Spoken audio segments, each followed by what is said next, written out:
Hey there, and welcome into another exciting episode of A for Effort. I'm your host, Matt, and as always, we start off giving thanks to our unofficial sponsor of the podcast, AMC A-List. $19.95 a month gets you 3 movies a week at local AMC theaters in your area. Check AMC.com for theater listings and offer availability. In today's episode, we're going to break down the sequel to Wreck-It Ralph, Ralph Breaks the Internet. I am happy to report I had a fun time at this movie. It was a really good time. I wish I had gone back to watch Wreck-It Ralph just so I could have a little bit more context going in.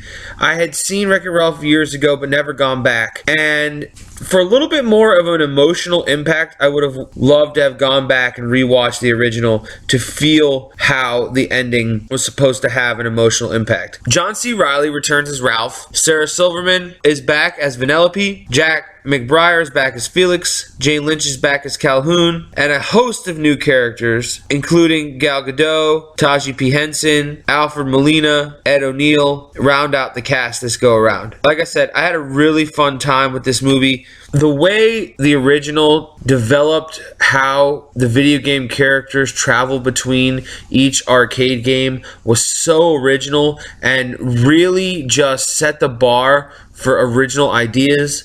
And the second one is no different. The way that they use avatars for human beings to travel the internet, the way that humans travel the internet while inside the internet was just brilliant. Lots of advertisements, which sometimes can go over bad depending on what kind of product placement, but this was a fun time. eBay, Amazon, Google, Twitter, they all had their moment in the sun in this movie, and there was a lot of things going right for this movie.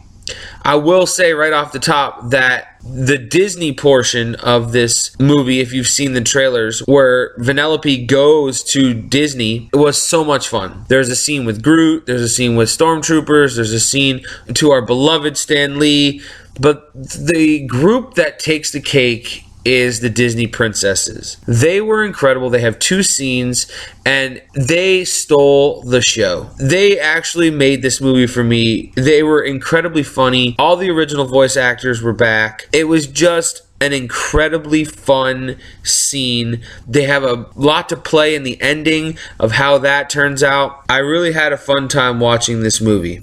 It was a great time. Is it my favorite animated of the year? So far, it might be. I've only seen The Incredibles prior to this year, but Into the Spider-Verse is coming out, and I'm hearing wonderful things about that. So at the moment, yes, it is my favorite animated film of the year, but that could quickly change when Into the Spider-Verse comes out. I love the character of Wreck-It Ralph, but I just didn't feel an emotional connection to the ending the way they expected you to.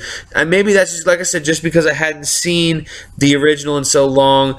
It was all about friendship and how sometimes friends have to go their separate ways. And it was a really fun time at the movies. So for that, it gets an A+. I had a really fun time. Get out and go see it. We got a chance to see it in Dolby Cinema where the seats vibrate and move, which was really exciting. So I'm eager to go back to that version of the movie theaters and see a movie like an Avengers or an Aquaman in that setting. So again, it gets an A+.